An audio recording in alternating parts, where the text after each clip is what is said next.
Can't good. believe it. We're really finally doing it. We're doing it, man. I'm very excited. Well, I'm sort of excited. I don't want to overstate it, you know. Just sort of excited, huh? Let's unpack that. Well, I'm right in the middle of, I'm sure you have this feeling. Do you ever actually get enough mental space to be excited about something that's happening? Doesn't it all just kind of No. fucking wash over you all the time, Yeah.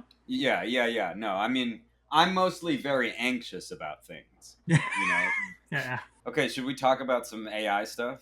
Yeah, sure, sure. I looked over Okay. your questions. I already feel bad because I don't have great answers to some of these questions, but I'll do my best. I think you might, and you just might not. You might not believe in yourself. That's what I'll say. No, I don't think so because I don't. The very first one was like, how do you use it?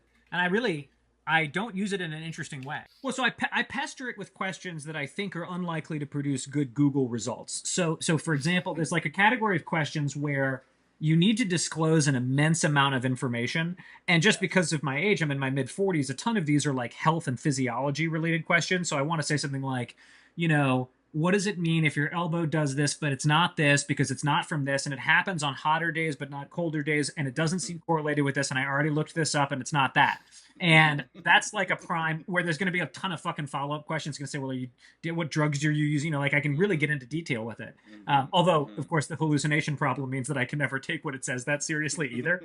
But that's my main use for it is like probably pestering it like it's a nurse or something. And then for Substack stuff, I don't, periodically for Substack, I'll ask it to do like a competitive, I'll say, hey, what are apps doing for this kind of feature? What's state of the art and design for this type of function or something. But broadly speaking, I don't use it for Substack stuff very much. And in terms of Wow. writing, I use it almost none. I might sometimes ask it for recommendations. I've asked it to like look at a couple of things I've written, but it always just tells me first off, it fucking it completely glows you. Everything it says to you is I like know. it's so fucking stupid, I know. sycophantic. And then most of the critical stuff I can get it to say, I already know. I know what sucks about the shit I write. Because you write a ton and you think a ton, but it sounds like with neither of those, it's all that helpful. Well, no, because almost everything I write or think about is either too particular for convergence machines like LLMs to have anything to say about it, Yeah. or I want to know what I think, or what the people I work with think, or what the market I work with thinks. Which again, it's the same thing stated a different way. It's particular, so it can give me some kind of general point of view on social media. But the Mm-hmm. general points of view on social media, first off, they're common. I think most people already have them, already know them. Mm-hmm. And second off, they Mm-hmm. don't apply that directly to Substack. Substack is, and often in peculiar phases of evolution, has different Mm-hmm. constraints, different dynamics. And I think this is true for the things I write too. Like if I thought, and one way to put this is, if I thought generative AI or LLMs or whatever had an interesting thing to say about something I was writing, I probably would also think, oh, well, then I don't need to write this because it's already part of the generalized training data conclusion system. So far it hasn't been very high leverage for me. I was thinking what I should have done is I should have said we should have brought Nick on here, Nick Inzuki, who's our sort of senior product designer. Nick uses it like fucking crazy, but Nick uses it Mm-hmm. mostly for software development. Like he codes, and so he like Mm-hmm. there the application is straightforward and very powerful, and Nick is Mm-hmm. absolutely crushing it with it. He's amazing with it. Occasionally we've used it for design things like, okay, so we gave it a bunch of Joro's work and we said, hey, can you produce things like, can you take that as your given? Can you basically train on that? My friend David actually helped us train a model on Joro's work and then produce Joro-esque stuff. And the stuff it produced was Joro-esque, but not good. Whereas, like, what Joro produces is often Joro-esque and good, or it's not Joro-esque because Joro is capable of Exactly. stepping outside of herself. And Exactly. so it's like it all, it's pastiche. It all looked like pastiche shit.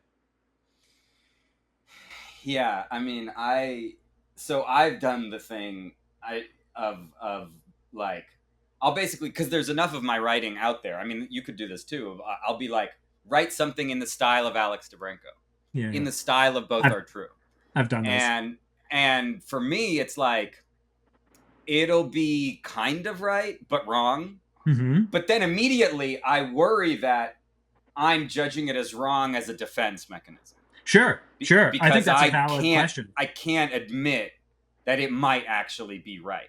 But I think Yeah. it's that distance that might be the whole point of like we're never going to close that distance Yeah, well, because Frank Lance. there's a person in that distance. You know what I Do you know? mean? Do you know Frank Lance, the Substack writer? He's or he's not. I mean, he's a fucking professor and a game designer. He's an incredible figure. He writes on Substack, and he had this great thing that he said about art, and he basically was saying that audiences have an adversarial relationship with artists, and he was describing basically the cat and mouse game that occurs with art and art's meanings, and I think this is exactly true. Like the fact that you would, let's assume that it's a defense mechanism. I don't think it is, by the way. I actually think that if you showed it to a friend or a fan, they would go, yeah, I get what it's doing. This is like a parody of you, but it doesn't do the thing you do. It's not actually inhabiting your point of view. But let's assume it's a defense mechanism. Even that is a thing that's important because humans will always relocate themselves just outside of the pattern to avoid getting got, basically. And so I'm very pessimistic about LLMs generally. I'm like I mean, I love them. They do great shit. They're really useful. I like them. I like to use them to correct photos. But, you know, broadly speaking, they're never going to do that. Do you worry that your pessimism is itself a defense mechanism? I have every reason to invent skepticism or to justify skepticism because I do have a ton of prior beliefs that if AI were to be, let's say, comparable to a human mind or consciousness, would be problematized. So it's a risk. I do think about that. I try to be open to that possibility. But I also just use the shit, and it doesn't like, you know, I think back to there's these technologies that get hyped a lot. I think crypto is a great example. For several years, everywhere you went, people were telling you about how crypto was going to change everything. Specifically, it was going to end the reign of fiat currency. It would lead to new political structures. It was going to, you know, and one of the things I used to always say back then is like, if any of that's true, you won't have to tell me. I'll simply see it, and I can deal with it then. Yeah. And this is true. You remember when the iPhone came out? Nobody ran around saying you've got to get an iPhone. What happened is you would just see an iPhone and you would see how great the pictures were, whatever the hell, and you'd go, oh, I want that. And it was real easy to do. You didn't have to, nobody had to evangelize shit or explain. Well, what iPhone does is it co-locates supercomputing power in your pocket. Nobody would say shit like that, but that's how they fucking talk about crypto and AI. They go, oh, you don't understand. This ushers in a new era of agential software. What's going to happen is someday I'm going to go to my buddy Paul's house and I'm going to be, and he's not going to be doing laundry or something. He'll get drunk before he drives over, and I'll say, damn, you were driving blackout drunk? And he'll go, what? No, man, agents drive cars now. And I'll go, oh, okay, AI's here. And until that day comes, I don't have to fucking think about it because it's all just theory, you know? I could not agree more. I mean, I sometimes think that it's actually the overhype of all of these things that fucks it. It may. I think the hype gets in the way of that sort of like emergent cultural process thing of like a cool new band where you're like, dude, this shit is crazy. But it's like they're like pouring it down on us in a way where I'm like, this is not cool. Well, even if I use it, it's not cool. You know? You're an artist, so you would know this. This is the easiest way to kill something is hype. Unjustified hype, unearned hype. You know? It can fuck a band up. It can fuck an artist up of any kind. I think Gary Marcus, who's an AI critic on Substack, he says often that if we were doing these things rationally, we would be investing a ton in solving the problems of LLMs. But because the hype is so strong, people just go, there are no problems with LLMs. You know, one of my favorites, Chris Best does this to me all the time. You'll try to say why you don't think an LLM is good for something. Like, for example, I might say, as I often do, hey, it's sort of bad that it hallucinates falsehoods all the time. And Chris will go, people do that too. And yes, I understand that people do that too, but if you can't tell the mode difference between a person who makes a mistake or a person who's preying on you and lying to you versus an LLM which has there is no distinction between truth and falsity at all, and there is no loop that can close. And they've tried all these things. You know, they tried the adversarial thing where they have one LLM grade another LLM. But there's a problem, which is that the grading LLM will hallucinate shit, just like the original LLM will. So humans, at the very least, have conjured social and sensory ways of checking ourselves. And nobody thinks humans are more delusional than I do, but it is quite different than the way LLMs are. And so I think probably it's true that hype has damaged interest, their investment in solving what's wrong with them. I think Marcus is a fan of like symbolic systems where it's not just making lossy predictions. It's actually, it has some software function for knowing things or some true model for physics or whatever. Mm-hmm. But to be candid, Mm-hmm. I don't know how much it's hurt because I don't think they've got basically I don't think they've got any idea how to solve this. I think LLMs are the best they can do right now, and the problems they Mm-hmm. have with them are inescapable right now. Mm-hmm. Mm-hmm. And I think they're just like, well, fuck it. Like, if we market it enough and we get it into enough, like, we're just forcing it into the world, Dude, I basically. do think they're doing that. I think Altman in particular, Sam Altman in particular, is just Yes. he knows what's up, and he's trying to like get whatever combination of strategic placements, business investment, strategic deals, Yes. capital raising, all that to like get through to some other thing. And but look, in fairness, a ton of entrepreneurship and a ton of artist stuff is this way where it's like there's no there yet. You're trying to invent a there. Like when Yes. Chris and those guys started Substack, they didn't have any fucking users, and they're going out to Totally. people saying, "Hey, give us money, we'll get some users." And there's like Mm-hmm. always a little fake it till you make it going on, but the scale of fake it till you make it that's happening with LLMs is like I find it disturbing and crazy. Well, yeah, because it's like fake it till you keep faking it because it keeps Mm-hmm. faking it too. you know, Mm-hmm. Right, like they're like never it's gonna make it. yeah, yeah, yeah. But it doesn't matter because if you fake it for long enough, like that's I don't know. I've always had problems with the like. I don't know. For some reason, that idea rubs me the wrong way when people are like, you can't like people don't know what they want. You got to give it to. You got to tell it to them. Like Yeah, that's always for me. I'm like, I think actually they do know. yeah, they But often maybe do that's know. going to make me bad at business, you know? Yeah, yeah. Maybe that's like, I'm not going to be a good businessman because of that. But like, I don't know. I think people know, you know? Well, it's like there's that the quote people love to use is the Henry Ford quote where he said, "If I asked my customers what Yeah. they wanted, they'd say faster horses." Better, That's faster only horse. sort of true. If Henry Ford sat down with his customers and he was like, "Hey, what do you want?" and they were like, "Oh, I'd love a faster horse," and he said, "Okay, well, just so you know, we have this technology called an engine." And we could mount it to wheels, and then it would be like a horse, but it wouldn't need to be fed, and it would have these different properties. It could carry more weight. They'd go, "Oh yeah, I want that." It's like it's not right. a this isn't some gigantic fucking leap that only Henry Ford could make. Literally, he could have explained the context to anybody and they would have said, "Yeah, I want that." So like if I Right. said to somebody, "Hey, how about this? How about a piece of software that reliably makes good decisions for you and can operate everything in your life?" They go, "Yeah, I want that." It's Mm-hmm. not that they can't imagine that or they don't know that. It's just that we don't know how to build that. And what we've built, what we've got instead are these things which like again, especially in software development, it's insane to be critical of these things because they are incredible for a lot of kinds of software development. Totally. But also, if you talk to engineers who use them a lot, I was talking to one of our top engineers, one of the brainiest guys we've got, and who's deep into this particular scene.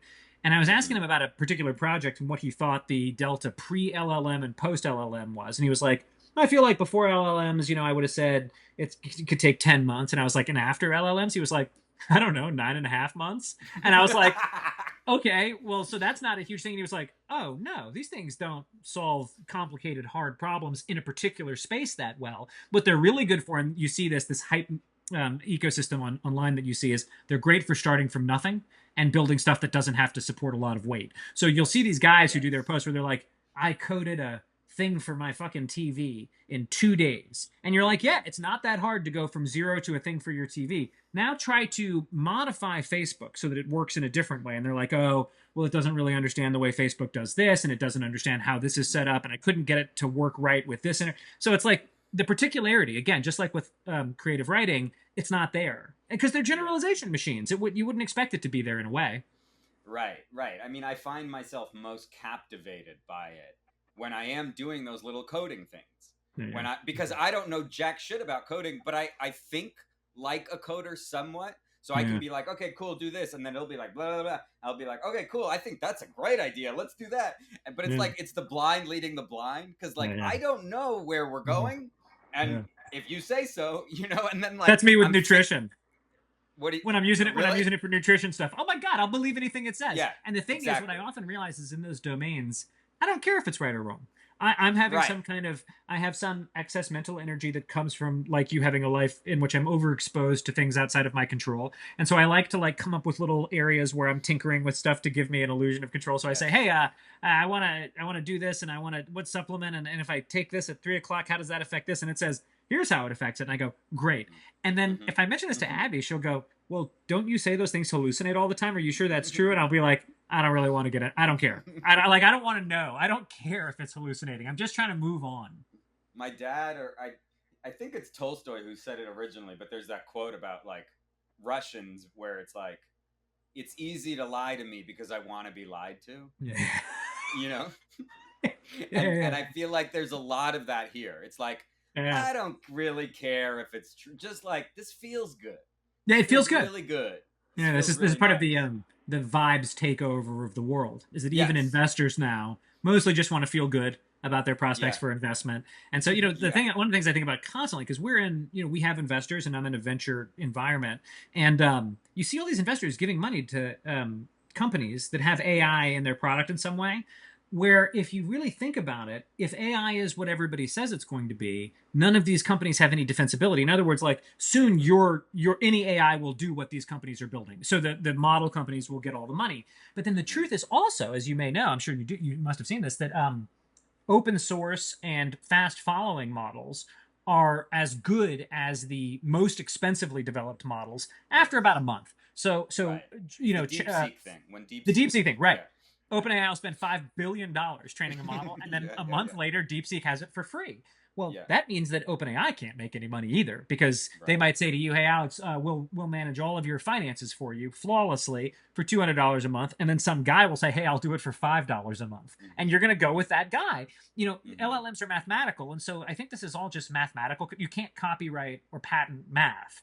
And so, Right. whatever the best systems are, we also don't seem to be able to control data very well, especially because these Right. guys illegally, they don't give a shit about data laws or privacy or anything. So it's like it's the Wild West, and I have no idea if any of them are going to make money. I keep making the argument that the only people who are going to make money off of any of this are people who sell computers. So in other words, I think Apple's going to make all the money. Mm, Eventually, LLMs will be built into their smartphones. You'll need a newer version of the smartphone to run a good commodity LLM that they'll have, that has access to all the information you want it to know about your mm, life, your family, where you are, what you buy, all those things, because that's all on your fucking iPhone.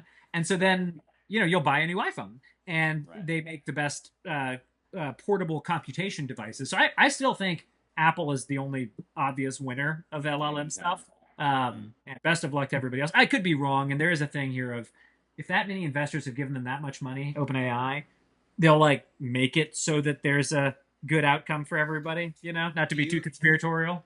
do you listen to Ed Zitron? I read Ed Zitron, but I don't. Does he Yeah, have a podcast? I didn't know. he has a podcast and it's amazing because it's how he writes, but it's like with this British snark that's like, Oh, I I didn't mean, know he was he's British. yes, dude, you have to listen to this. It's like it is so it's so snarky and so like hateful, but in this way Yeah, that you I have to be in the right mood. Sometimes it like just depresses the fuck out of me, but sometimes I'm in the right mood and it's like yeah, he just like hates OpenAI. He hates yeah. the he's like the whole thing is a scam basically is what I he's sort of feel, you know, scam is a strong word, and again, like with technology, you never know. You know, you pull threads, as Chris says sometimes. You just mm, you say, well, let's see where this leads. Okay, it looks like it's leading here. Let's go there. I do love, part of why I like Ed's writing is I like polemical writing a lot. It's mm-hmm. clearer than non-polemical writing, and so I have a strong preference that's been revealed more than chosen, where I just wind up reading polemicists all the time, and everything Ed writes is so polemical that I'm always like, oh yeah, let's check. Oh fuck yeah, and Yeah, yeah, yeah, yeah. so I don't know how scammy it is. I will say I often think that Sam Altman himself, is very LLM like, in the sense that Mm-hmm. he is just producing things that he thinks will satisfy his interlocutor or the moment Yes, he's in. And it's sort of a yes. superpower he has, not to be worried about whether any of it lines up or adds up. He's sort of like a post identity guy, where it's like, I don't think he feels any sense of persistence through time. He wakes up each day and becomes what he needs to be to satisfy the needs of that day, and Yeah. or that week or whatever, that quarter. And but so I don't know. A lot of smart people there. Maybe they'll make it, but I'm not super jazzed about it. That's fascinating because I feel like he's kind of the opposite of like an artist or like someone who cares, you know? Because Yeah. I'm like, I wish I could always just wake up and come up with a thing that the Yeah. algorithm loves, We talk. you know? I've talked about this with a bunch of my colleagues and friends. Like I think of myself. I don't know about you, but I think of myself as being an incredibly low integrity guy. Like I'm not a principled guy. I have no heroism. There's nothing, you know, good about me. But I am uncomfortable. This Polish novelist once had a great way of putting this. I'm uncomfortable whenever I have to deform myself to fit into something else. So I don't really have a self. I often feel except for the resistance to deformation. When a Mm. situation or a professional role, for example, requires me to not be myself, I don't like it. And Yeah. in this way, what I've realized is this basically sums to having, for example, I couldn't do what Sam Altman does. I couldn't Hmm. just become whatever's needed to be successful over and over again. If I could, I think I'd be more successful. And then I Yeah. kind of go, oh shit, do I act? Is that integrity? And if so, what a lunatic thing to have in the Hmm. marketplace. Like, I'm not trying to Hmm. be an honorable man in the fucking American marketplace, but I can't Hmm. help it. And I think a Can't lot of help people it. feel that Yeah, and that's where anxiety comes, or psychosis, or anything. It's way. like, Yeah, I can't do this. This isn't I can't. right. I don't know Yeah, why I can't. I've I I've just I've can't been do that it. way since a little kid. Like Yeah, I've always been terrified of lying, of like misrepresenting, like yeah. always. It's interesting. It is, and it is kind of a hindrance. And then, I think of Chris as being a really high integrity guy. He's like a guy who has the opposite thing where he hates to lie, but it's because he cares about the truth, right? Which Right. isn't, I would never say I'm a guy who cares deeply about the truth and I just won't lie. It's more like I can't resist the need to be myself all the time, which is different. Whereas Chris is a Right. guy, I don't know how much Chris insists on being himself. Chris is actually just one of those really principled guys who's like, lie? What? No, the truth matters. And you're like, whoa, Right. that's like throwback. I love it, you know? Right. Right. Right. Whoa, throwback belief there, dude. Yeah. He'd like get along Um, with my grandparents or whatever. right, right, right. Like the truth exists, even. The truth It's kind exists. of Yeah, he's it's Chris. it's Chris kind of is crazy. he is a rationalist. I think he is an objectivist, and Yeah. I don't know if he's not in a silly way. I think he just has a he's much I think of him a lot in sci-fi terms. I think of him often as being a Star Trek type guy, one of those guys who Hmm. like thinks that if sufficient reasoning and integrity are brought to bear, problems can be solved effectively and Hmm. well Hmm. for the greater good. And I'm just like. Hmm. I'm a Gen X '90s guy. I'm like, yeah, maybe, man, or maybe it's all fucked up and there's no escape. Like there's Yeah. no telling. Yeah. Yeah. Yeah. Okay. Wait. I have some more questions, Yeah, but I yeah. do want to. The one thing that I did want to try to do is like some kind of use case of how you use it. See, Is Nick would have AIs. crushed at this. I don't feel Nick is public enough. I think he's the best software designer in the world, and he does not publicize himself at all. Okay, so one thing I do use, I do occasionally is if we're debating something at work, I'll dispatch deep research. I'll Hmm. use one of the pro models because Substack pays for it, and have Hmm. deep research try to just produce as much, I'll say, give me a 20-page, extremely detailed and citation rich report on this subject. Let's say it's this is not something that we already have this, but let's say that varieties of monetization for artists on the internet. And I'd say Hmm. just I want to know every single thing, every fucking pro con, every long tail dimension of all the possible ways that artists can monetize on the internet. I want to know, you know, just go wild, and then I'll get that back just to make sure. It's almost like a due diligence completionist step, just to make sure Hmm. I'm not like, because you do, I mean, you have, again, with the kind of lives we have, you do kind of go, what if I'm overlooking something really obvious and huge? What if it's like, oh man, actually most writers make most of their money selling merch, and you go, oh Hmm. fuck, I never thought about merch, god damn it, um or things that are orthogonal, for example, or in a domain where I don't have a ton of expertise. Like I might say,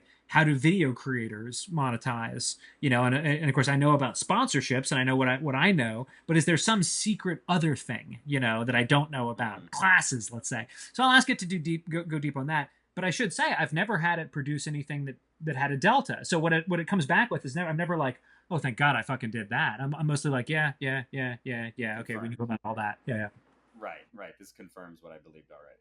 Yeah, so it's like a mild anxiety reducer. This is not professional. I don't know how useful this would be, but I That's guess okay. It doesn't have to be professional. It doesn't have to okay, be. if creatives are you're going to see these, something that I really love is I often ask, I do this with ChatGPT, but I prefer Claude for this.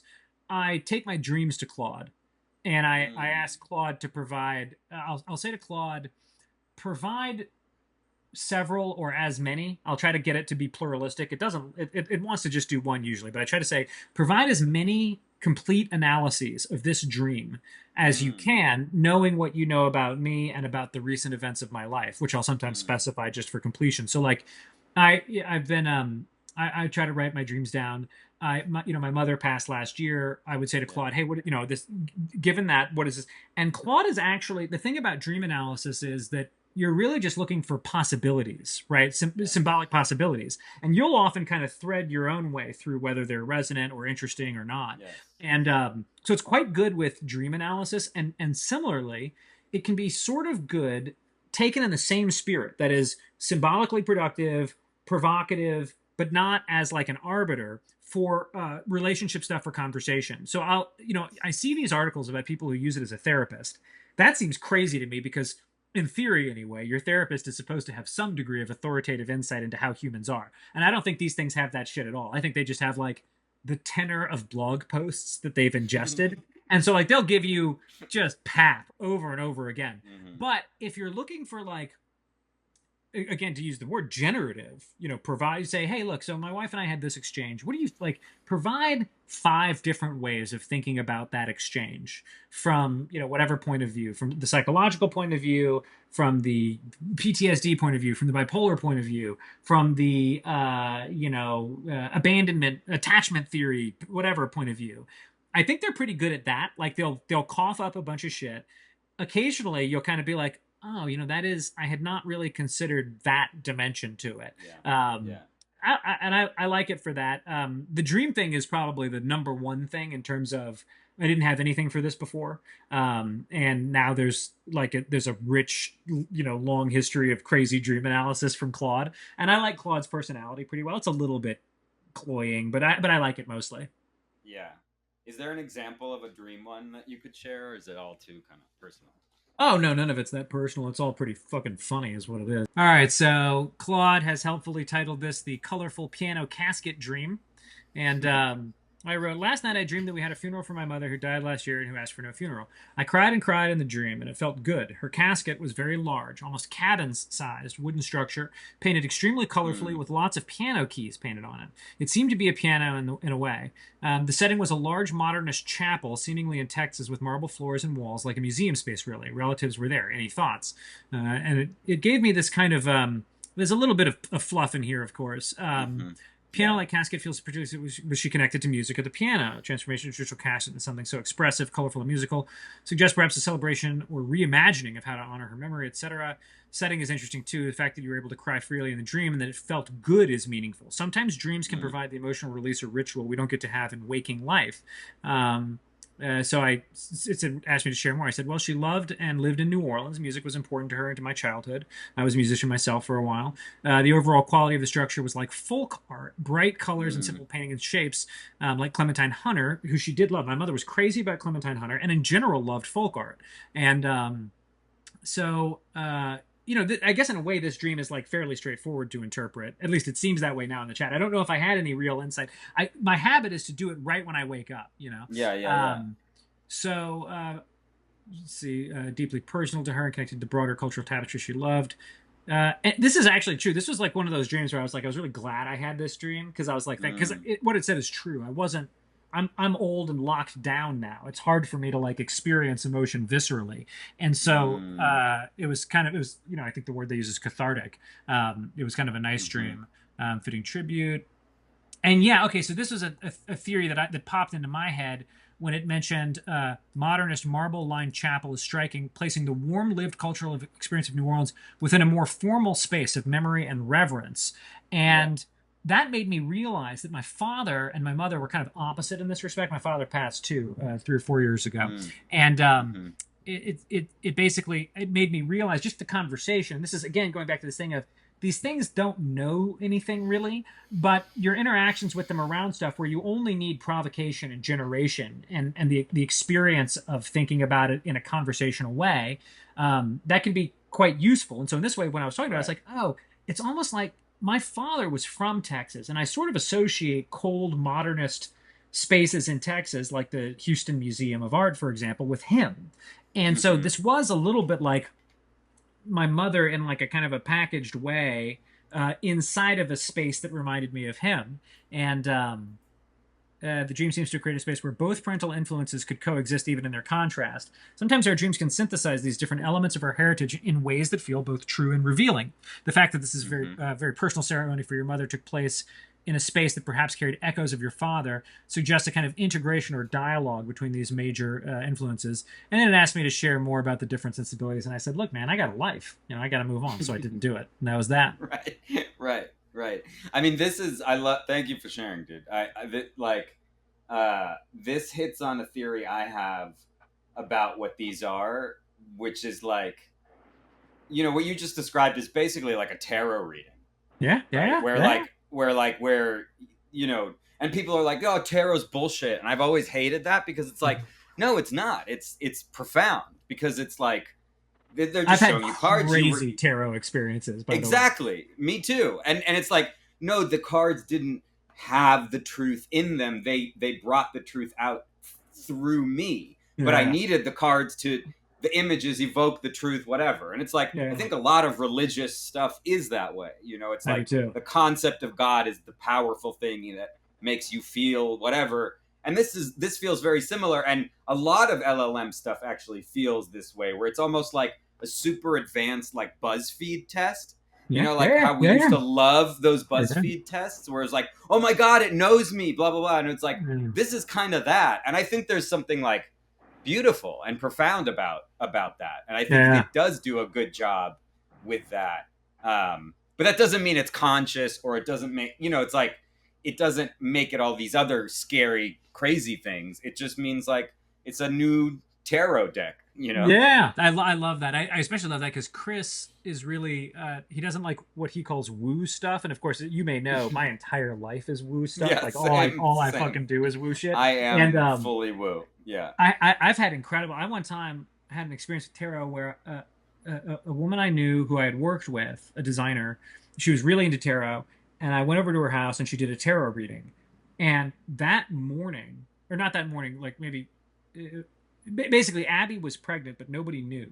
And that morning, we had Mm. gone to the doctor and gotten the latest confirmation that the thing was growing in her, the thing that would become Kizzy, and Mm-hmm. Kizzy was coming to be, and she laid. I wish I remembered the details, but she did the reading, and on one of them, she laid the card down and she said, "Is there any chance that Abby's pregnant?" And I was like, Wow. "What?" And she said, "Is Abby pregnant?" And I said, "What makes you say that?" And she said, "Well, this card is whatever it was, the thing of things, it can mean a new beginnings, new life within an existing something like that." And she had a lot of lore and everything. Yeah. That was Yeah. one where I was like, the way co-creation works, when you say co-creation, what skeptics hear is it's like there's an inert nothing and you are imagining and projecting a bunch of shit into it. And the way I think Mm. woo stuff works is I'm woo enough that I don't believe that that's a complete accounting. I think there's something there. I don't know. Yeah. I don't think the truth is in the cards, but I think something is out there that reaches back or touches back, is responsive in some way. I don't think it's ever reliable. I basically think that the way the supernatural works is in such a fashion as to be always not certain, and nothing you could ever do could give you certainty about it. I'm sure I could do 1,000 tarot readings and never have any more demonstration that there was anything magical about tarot happen to me to where I would begin to doubt that tarot was ever valid. And of course there were always adequate theories. Perhaps she could sense something in my demeanor that suggested I was the husband of a newly pregnant woman. I don't think so. I don't think I was conducting myself any differently. Back then I still smoked weed, and I would often smoke weed with her, and I was high as a kite, but I don't think there was anything it's not like I was going, yes, you know what I mean? So Yeah. I think that there is something that happens in a lot of these ritual settings, in a lot of different contexts, where somehow something out there is taking note or is responding to what we're doing. And of course, I Yeah. did do tarot with when she would do this, I did it seriously in the sense of being open to it saying things that were true or directionally useful, or again provocative in a way that even if they were blindly generated by the tarot deck would mean something to me. Exactly. And it was really fun. And I've loved tarot ever since. In fact, one of my designers at Substack now, Kellen, she did some tarot stuff. And right when we hired her, she had I don't think she does this anymore, but she had a Substack where she went through the tarot and wrote about each thing, and it was awesome. And now she does a fashion Substack, Best Friends. But Mm. I loved her tarot Substack; it ruled. I mean, yeah, it's like wooness is like a another way to put it is like openness. How Yeah, open you are to the possibility of things. And I think I've always naturally been very open. Like in one of Yeah, my me first too. improv things, a hypnotist came, and I was like one of the examples, and I was like so easy to hypnotize, you know, That's how I would say. Yeah, and it was just like I wanted to be. yeah, And like I wasn't conscious, but I was, and I kind of knew like I was performing with, it's like, yeah, hell yeah, like yeah, yeah, hypnotize me, dude. Like yeah. I'm wide open for that, and Yeah, well, some people are, and some people are very like, no fucking way are you like coming in here, yeah. Well, I do think this is a thing I've thought about a lot for why I like working with Chris so much. Is you can get freer as an open person the more confidence you have that someone else who is not open is with you. And Chris is Mm, not open. Chris, I think, is very, very concerned always with the possibility of being wrong, with the yeah, possibility of making mistakes. Chris takes, for example, Substack. Chris takes Substack incredibly seriously, as you would right. imagine. I guess saying that it probably seems obvious, but for example, I'm fairly playful about Substack.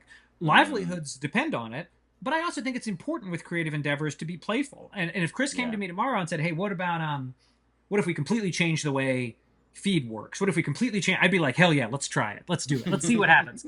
But Chris will also say, "Well, hold on, like this fucking matters. Like getting this Mm-hmm, right matters, and I'm not mm-hmm, just fucking around, and I'm not just entertaining every idea that crosses, comes swims into Ken." And I am much more, I'm sure I'm open to a fault, and I don't mind. I don't mind because the mm, fault is not one that really bothers me. If I've mm, fallen for things, if I believe things that aren't true, I don't care. That's not yeah. my major goal. Isn't to go into the grave having someone go, "No one ever pulled one over on that guy." I mean, Mm-hmm, like, I don't give a mm-hmm, shit. Pull one over on me. mm-hmm. Yeah, yeah, yeah, yeah. Um, I love that. I hold on, let me look at my questions here. I do want to ask about, because you are in the unique position of, well, two unique positions. One is you manage people. People work under you. And how has, like, what is that like with AI? How do people like, the most salient interesting thing to me is like, are people worried about admitting it to you?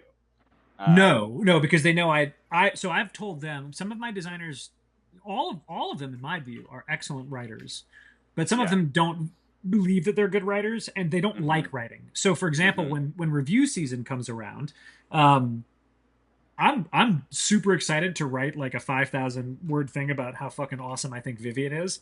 Mm-hmm. Vivian is not excited to write a 5,000 word thing about herself or about me or about anybody else in the company. So I've always told them, use AI. Fucking put your bullets in, have it spit it out, tell it to write in the style of an author you like, do whatever the hell. Anywhere you can use AI while still Wow. doing what you need to do, for the company, for the good of others, do it and use AI for your jobs. Use AI. So in a tech company, you have the good luck of there's zero resistance to this. Like Mm. nobody at Substack would say, "Wait, you used AI for that? That's not good. You should have had your real voice in it," because we want people to do what's effective and use any instrumentality they can. Now, if somebody told me they were, I'm trying to think of an example where it would bother me. I guess the one thing I would say is I don't think you should ever pass AI off as your own shit. So like if Yeah. if I were DMing with Kellen, let's say, and I got an AI generated answer, I think I'd feel a little fucked up about it. I just but Yeah. that's not if it look if we were DMing about a project and it got the project to where it needed to go, that's actually fine. What would feel fucked up is just like it's me. Like, aren't we Mm-hmm. buddies? Like, what the fuck, Like, Totally. you don't need to fucking. And the thing is, I don't need them to polish their language. I don't give a shit whether they're formal. So we're lucky in the sense that our relations are informal enough. Our domain is informal enough that I don't think anybody feels a lot of communicative pressure of the kind that leads to falsely presenting AI writing as your own. They Mm. can, of course, use it in their design work. Absolutely. If Mm-hmm. if Jora's just recently, Nick was working on some icons for something and he used AI for it. And that's awesome. Mm-hmm. He uses AI for coding. So they all use it whenever they can or want to. And we don't have, I don't think there's any domain where they'd feel like they need to keep it a secret. You could ask them, but I don't think so. I think the fear that I felt on the other side of like having bosses, usually with like consulting work, but in general, is like, well, if you admit to it, they're gonna be like, oh, well, we don't need you. Yeah. Well, so with so I think there's a world where Chris doesn't need me, right? Because most of what I do is generate language and take language in. Because I'm a middle manager. Like I don't actually produce anything of value. I'm like a totally valueless part of the organization. I just exist as an interface between other valuable parts of the organization. So Hmm. if you could get, if that line of thought were to lead anywhere, it would lead to the elimination of me, not the designers, because the designers actually produce things that AI cannot Hmm. produce. And so there's no, they can't, no one could fake their way around that. Kellen still has to go in and fucking design the user interface, and Nick still has to Hmm. go in and Hmm. build it and all that shit. I'm the one who could be abstracted away if I used AI. I don't use AI because it takes me, you may feel this way too as a writer, it would take me so much longer to get writing Yes. out of AI that I'm happy with than it does for me to Yes. just puke out the fucking writing. Like I've been writing my whole life. Well, yes, 100%. But I keep falling into the trap of, oh, but maybe it'll be easier with AI, Yeah. It's right? never easier. That trap of like, oh, it'll cost less in my Yeah. of my brain space if I can just kind of quickly, but and then I'm like, and then I'm editing some weird version of me, Yeah. which is like the most bizarre. I have That's too stopped hard. doing. That's way too hard, and I've stopped doing that. I was just like, this is so. It feels very like Twilight Zone almost. Like, Yeah. who am I? Who is this that I've edited? Because it's not even my writing. Yeah. Like I have to like remold things back to me, but like I didn't have to do this. You Like could, I made this happen for me. well, where I bet this is salient in the labor market is a lot of people have jobs, almost everybody, I would assume. Certainly, many of my jobs used to be this way. When I worked at Facebook, this was true. I had a job where I didn't really get to say what I thought. Like that's not what they Right, wanted. They didn't want to know what I right. thought. They wanted me to perform some kind of function. In that zone, AI is a tremendous temptation because you might want to say, "Hey, write a message that says, I think this is a Mm-hmm. really exciting direction for the project, even though I think this is Mm-hmm. a fucking nightmare direction for the project, and this whole Mm-hmm. thing is a waste of time, and then this Mm-hmm. entire thing is kind of a blight on civilization." And so if they don't want that, if they don't want to hear about the blight reality, then AI could be a thing. And then I don't know. You'd want to ask them directly, I think, but I don't think anybody at Substack is in that kind of spot where they're having to pretend things that they don't think. So one of the, I think I'm 44, and I think Mm-hmm. all the time, okay, shit. Let's say Chris gets tired of me and he fires Mm-hmm. my ass. I'm going to have to go to a company and I'm going to have to go back into that other mode of not being myself 100% of the time. And the thing about being yourself is it's really easy. Like Chris can text me at 11 o'clock at night about something and I can say exactly what the fuck I think about it. And Mm-hmm. that's true almost all the time at Substack. And so it's almost like in a very real way that eliminates the main thing that sucks about having a job, which is having to go, fuck, Gary really likes to hear that you're excited about. Yeah, Gary, super Mm-hmm. pumped about this initiative, and I think it's Mm-hmm. going to really help us fucking Mm-hmm. synergize stuff or whatever. And Mm-hmm. I have had those jobs, and they're draining. And going back to what we were talking about earlier, there's an integrity drain or whatever. And I think all the time, God, I hope Chris doesn't can me, because I just have to go back to that world, and that world's not fun at all. And I'm sure he would be like, no, dude, you're invaluable. That's at least the Uh, vibe I get. yeah, yeah. Look, I mean, I hope so, but there's always, there's all, you never know. You never know what Right. Substack's going to need at different chapters of its evolution. And I've been there 5 years, and I started when there were 10 people. And Substack, if it Wow. continues on the trajectory it is, will be a very large company. And there could come a time when he just wants somebody who's a little bit more fucking serious, who's like a little bit more real and fucking operationally heads up. And who knows, you never know what Mm-hmm. what the future holds. But I hope, knock on wood. I'm going out there Mm-hmm. this week, so hopefully he doesn't fire me before I get there. Yeah, or like a firing ceremony on site.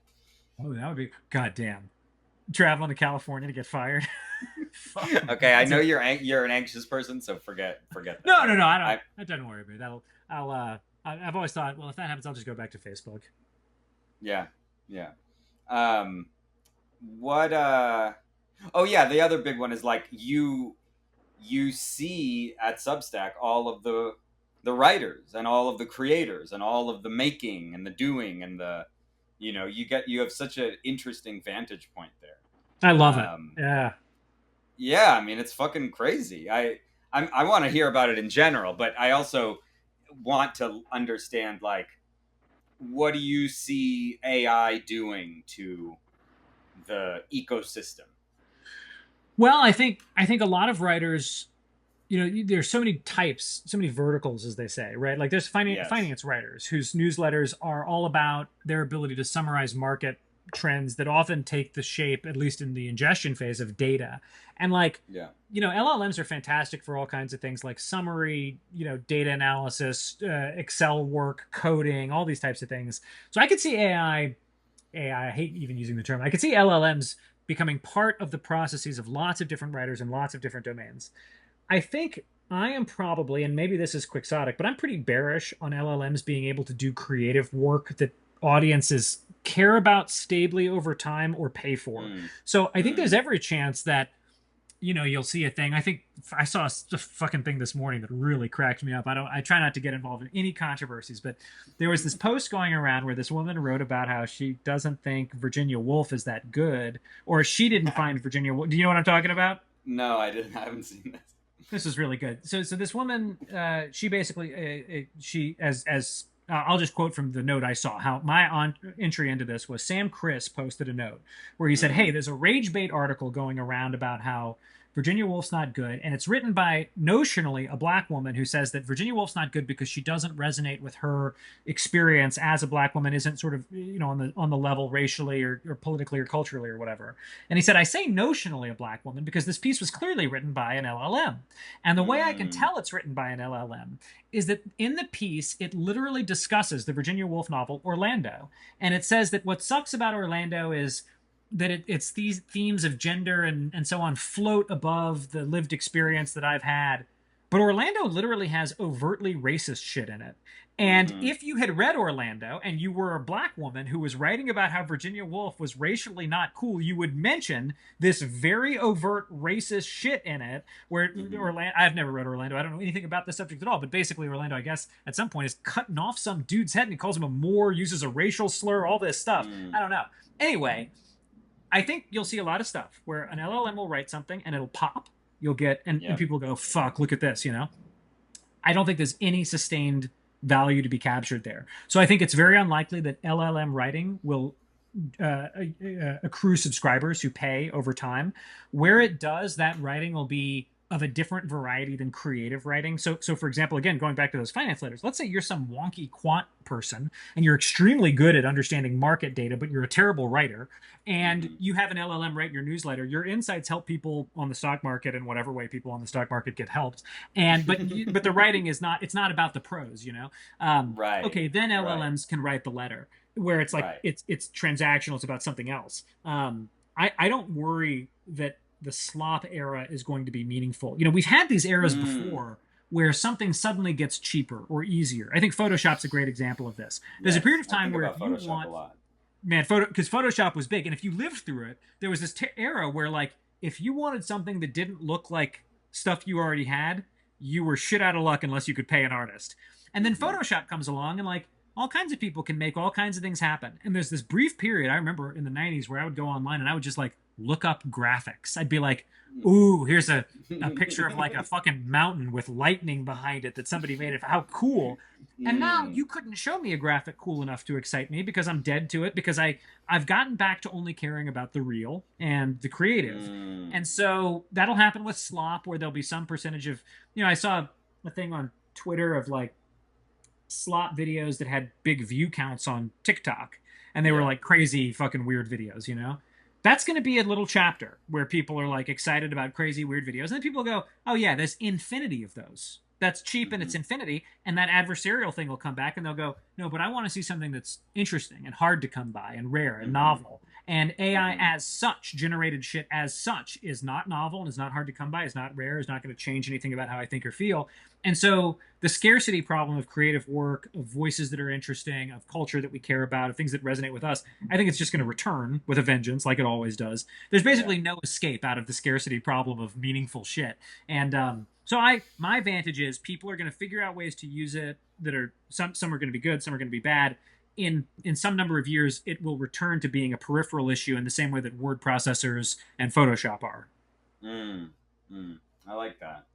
Because I think what I see is people being worried about. Of There's like course. worry about the slop, and then there's like this sort of purity conversation that's Yeah. happening. Yeah. Of like, don't you fucking dare use Yeah. AI or you're in big trouble. Like Yeah. we don't need that around here. And, Yeah. and I see that, and Sadi, the Sublime founder, sent me something that was kind of like a response to that. That was just like, fuck off. Like I use Yeah. AI, it's fine, and it was very refreshing because I think I've fallen a little into the like, oh god, because I posted something about that had a sentence written by AI in it.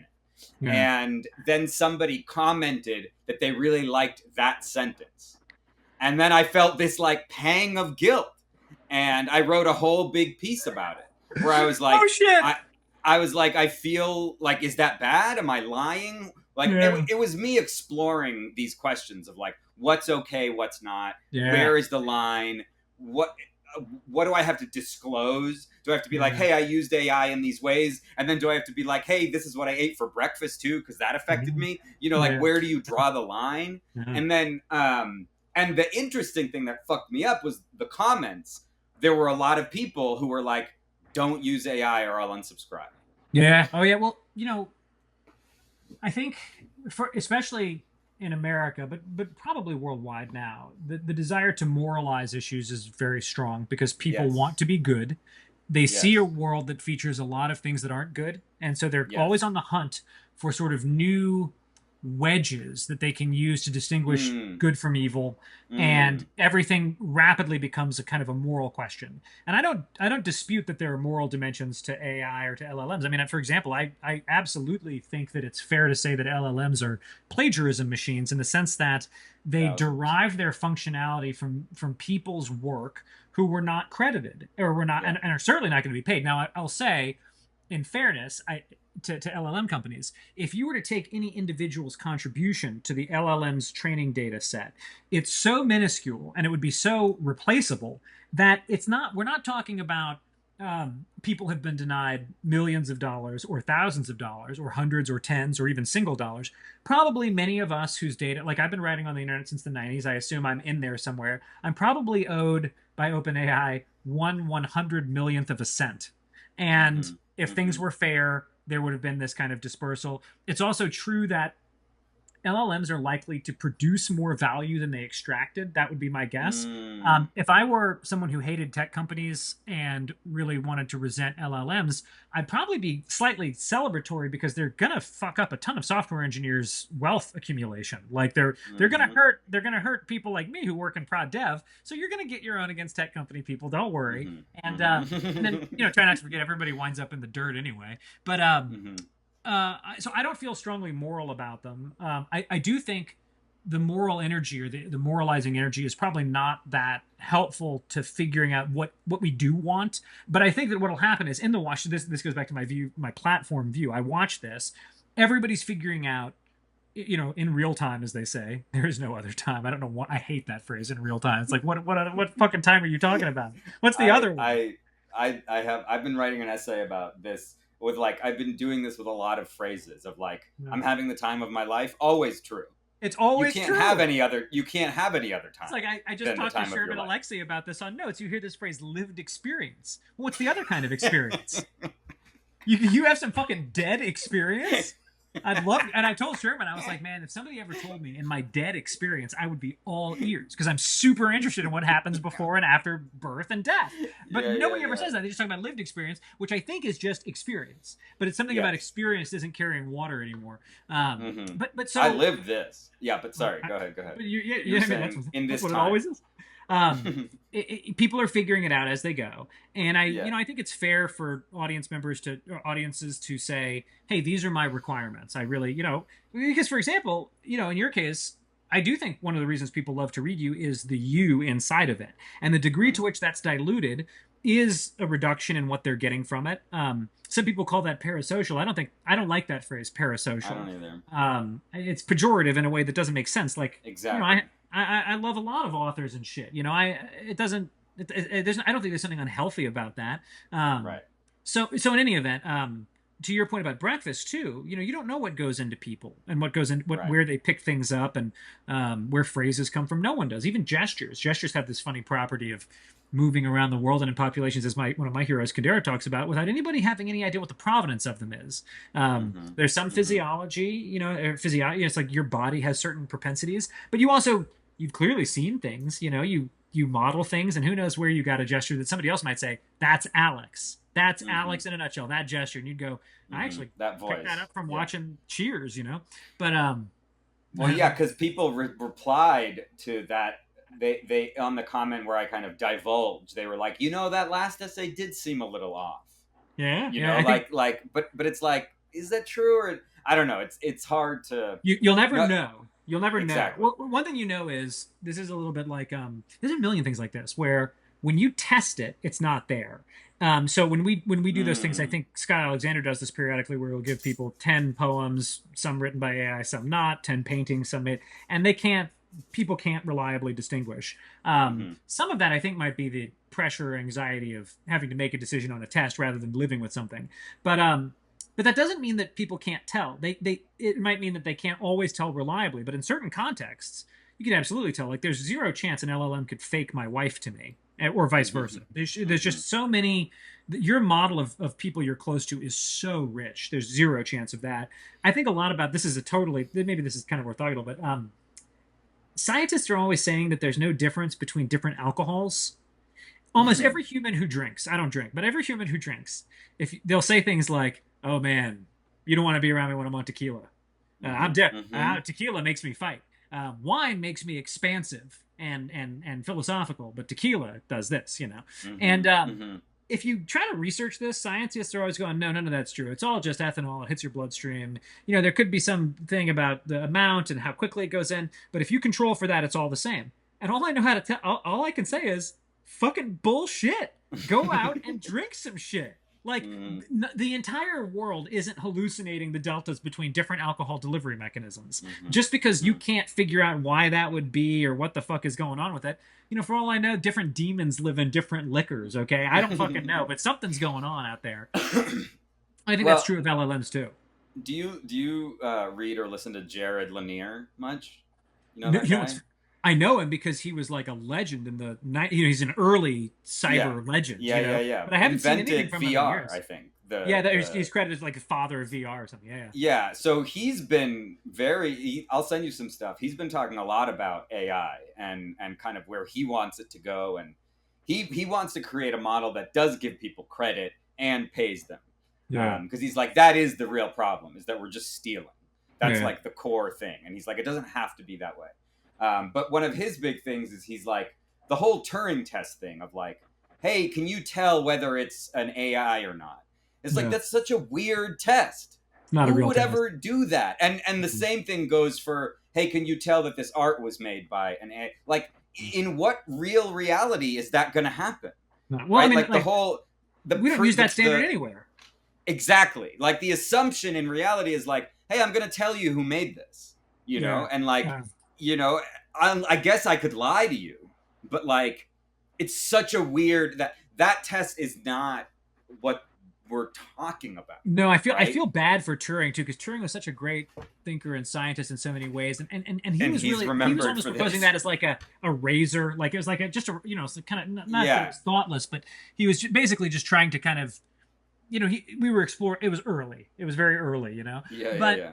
in no other field do you say whether or not two things are the same has to do with whether a random interlocutor can tell they're the same. You Yes. know, we have there is a there's a scientific reality underneath most things, and there's all kinds of you can fake, man. You know, catfishing is a thing. Mm-hmm. Catfishing happens all the time, and nobody would go, well, if you can't tell it's not a woman, then it's a Mm-hmm. woman. No, man, it's Right. like a dude who's scamming you. Like that's like And nobody would say like, well, relationships are now doomed because catfishing exists. that's right. Right? That's Like right. they like the underlying thing of like people getting together, that's still fine. Even Yeah. if you can fake it, right? Like that Yes, little yes. faking Faking it thing. doesn't invalidate the existence. No, I think that's Exactly. The totally right. And whole big thing. Yes. you know, you're That's going to yeah. see this arc with AI. Oh shit, I got to bust in a few minutes. Okay, okay. We'll do Uh, the speed round real fast after yeah, you'll you see an go. arc with AI where they say, you know, and you see it, you're seeing it right now, the start of it or the middle of it or whatever, where they're going, there people are out there having relationships with LLMs. It's going to Mm-hmm. destroy the world. And Mm-hmm. if you've used LLMs, you can already kind of predict how this will go. Some percentage of the population is configured such that they will be able to delude themselves into having a relationship with an LLM for an extended amount of time. a much larger share of the population will burn through it in virtually hours Yeah. if they even entertain it. For many Yeah. people, it is immediately obvious that it's not a real thing, and they need the Hmm. real thing. And you can argue to them, well, you shouldn't. Philosophically, these things are indistinguishable from one another. Right. You know, really, Right. you want to Right. accept the Turing test, but they don't give a shit. They just don't Yeah. care. They're And like, dude, I need a real girlfriend. I need a real They're just like, girlfriend, man. dude. Like it doesn't, when AI is nice to me, it has never made me feel good in any way at all. And I Hmm. am somebody who is ready to feel good about myself over anything. Hmm. I'm the type Hmm. of guy who'll be like, I think bugs like me. I think bugs can sense I'm a good dude. Like, Alex, I'm serious. Like any fucking thing that happens in my life that I can interpret as Hmm. a sign that I'm like a good guy, I'll be like, like I can't help but notice. And when AIs are like, oh, that's a good piece of writing, I'm like, you motherfucking It's lion sack of icky. There's an shit. It's ick. gross. It's There's real like icky. such an ick to it. Because it's just Truly. like, that's not your, you don't You don't mean that, fucking man. know. You don't know. Yeah, it's really Yeah, infuriating. exactly. Yeah, It's I think like, most people have this. it's inauthentic in this Yeah. way where it makes you can just feel it. And, Yeah. So and like a good question would be, yeah, what percentage of the population would be comfortable having a relationship with someone who is paid to make them feel good? right, And right, it's a low right. percentage. It's not a high percentage. If it were Exactly. a high percentage, the whole structure of society would be different. But it's a very Right, low percentage. right, right. Okay, let's do this speed round. Okay. Okay. This will go fast. So the idea is very short answers for each of these, whatever comes to your mind first. Okay. First one, how would you describe your relationship with AI? Is it an assistant, a partner, what? Fucking like an orderly, like a nurse orderly. Like I was gonna, imagine I'm like a yeah. really old decrepit man, and there's like a young man or woman who has to wheel me around and give me laudanum sometimes. That's the AI.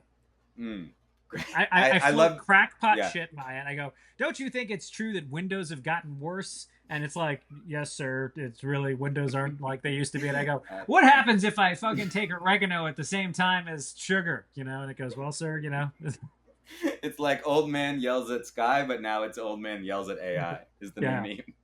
that's What do right. you wish AI could do but fear or know that it never will?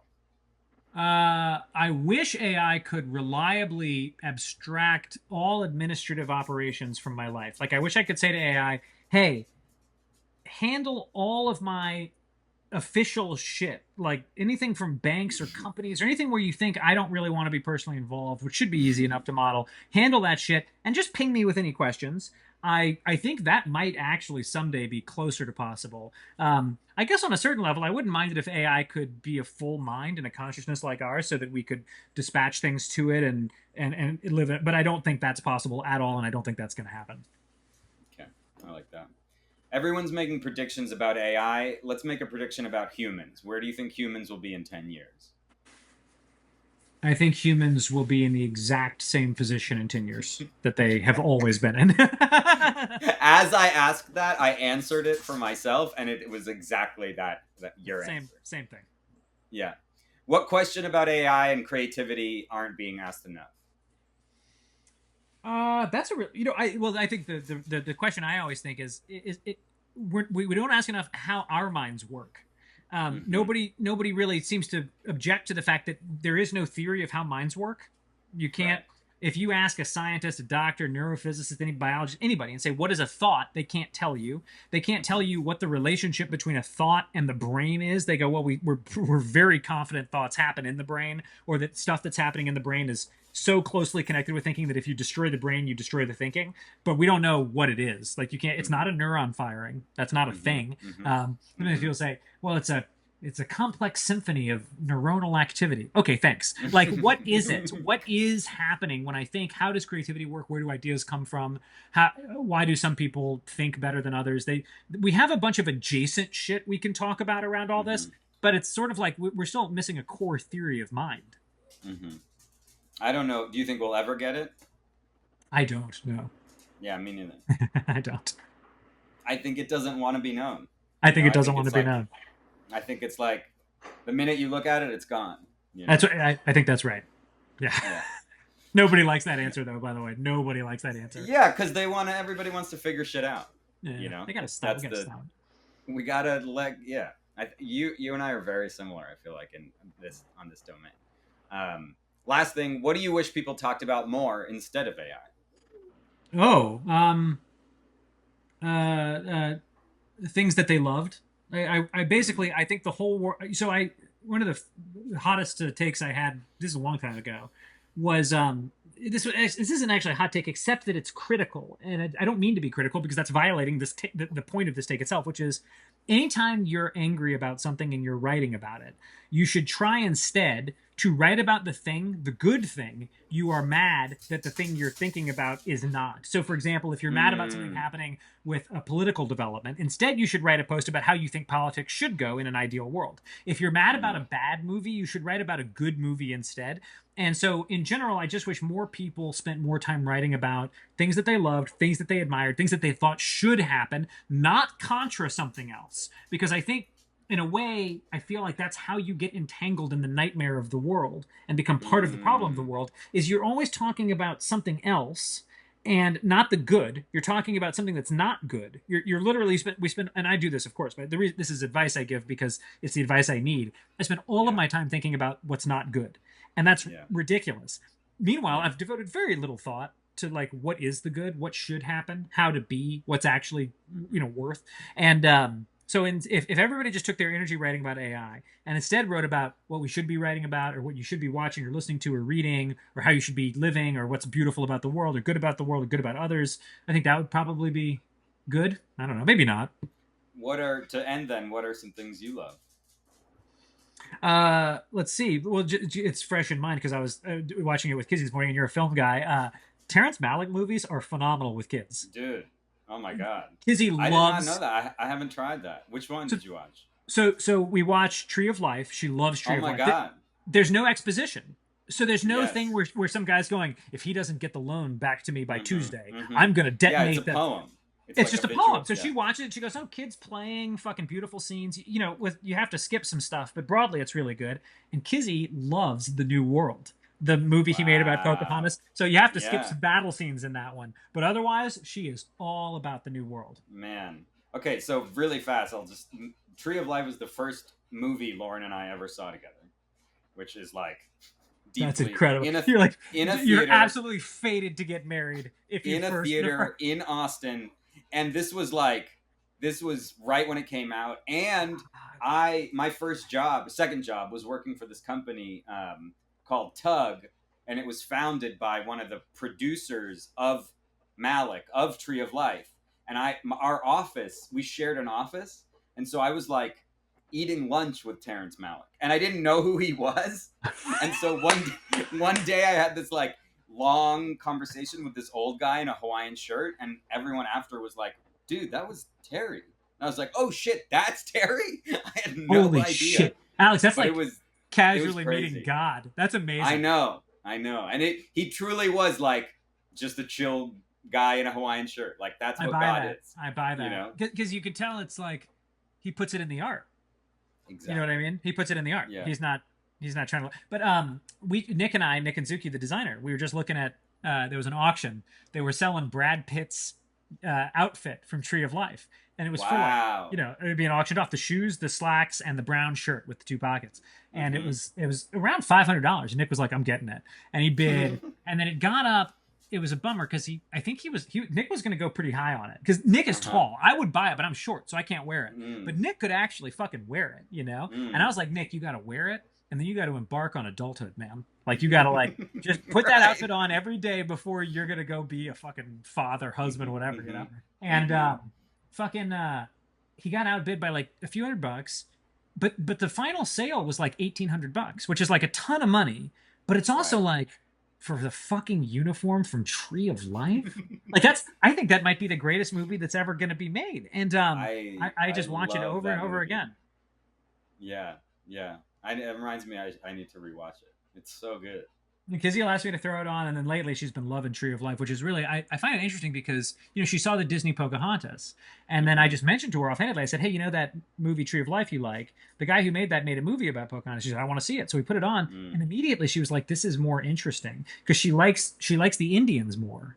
Basically she's more interested in a Mm. real depiction of that tribe and how the world worked and the Europeans and everything, and Mm-hmm. and I finally realized, yeah, it's because there's no exposition and there's still a Right. story. so there's something to watch. It's not like fucking Boyanisqatsi or something. Like she's still watching a Hmm. story, but it's not ruined by adult concepts, you know? Yeah. About like marketing needs to make sure everyone's on board. Yeah. It's just going. No, I Yeah. love Malik is the great, and I loved Knight of Cups, which is I think that's the one Hmm. his movie that people liked the least. And Knight of Cups hit me like a ton of bricks, man. I fucking loved that movie. I actually have not watched that. I Check it need to out. watch It's it. really good. It's like Uh, I think it's a companion to Tree of Life. I think it's like mm, if you were to ask yourself, okay, Tree of Life is what it is, but it's also 1940s 50s Waco. That's hmm different. hmm What's the world like now? I think it's Knight of mm, Cups. wow. I think I was in a scene in Night of Cups in the background, just walking, because I was Really? just Because like, it "Hey, because we it's need in L.A. extras." Yeah. Well, but it was shot largely in outside of Oh, and Austin. Austin, because he's a Texas guy, right? Yeah. Yeah. He's based out of Austin, or he Okay, maybe it's was. I mostly in think he Austin. still is. Because the guy's in film. The Right. protagonist of Knight of Cups is like in film somehow. Right. All right. I know you got to go, dude. Oh, right, yeah. This was amazing, man. This was a blast. This was Anytime, man. Let's do it again. okay. Sounds Later, great, Mel. Alex. All right. Bye, dude. Bye.